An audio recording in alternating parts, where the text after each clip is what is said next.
Warna getah clear. Overrated. Memanglah kita cakap cantik, clear, tak nampak pun warna apa. Tapi untuk masyarakat kita macam Malaysia kan, makanan kita memang kita tahu banyak berwarna, meriah. Jadi tak sama macam orang-orang kat luar sana yang makan carrot, yang makan makanan sayur. Kita lebih kepada masak lemak, kari, asam pedas. So kalau buat clear tu dia akan menjadi kuning lah nanti, tak cantik. Whitening masa pakai braces. Overrated. Sebab whitening kita tahu before dengan after je lah. Kalau dua braces tu dia tak dapat result yang cantik. Expect tak sakit langsung. Overrated lah kot. Sebab yelah, kita kena expect juga akan terasa sakit. Sebab semua orang memang sakit tu dia lain-lain. Ada orang dia cepat sakit, ada orang dia tak cepat sakit. Tetapi kadang-kadang tekanan tu boleh beri kita rasa tak selesa lah. So, tapi bukanlah nak kata sakit sangat-sangat.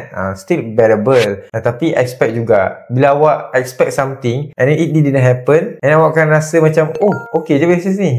Macam tu. So kita kena somehow overestimate sikit. Saran doktor, apa-apa yang overrated tentang braces tu, janganlah kita buat. Kalau korang rasa tak sure, tanya dengan doktor. Doktor akan jawab. Anda tanya, doktor jawab.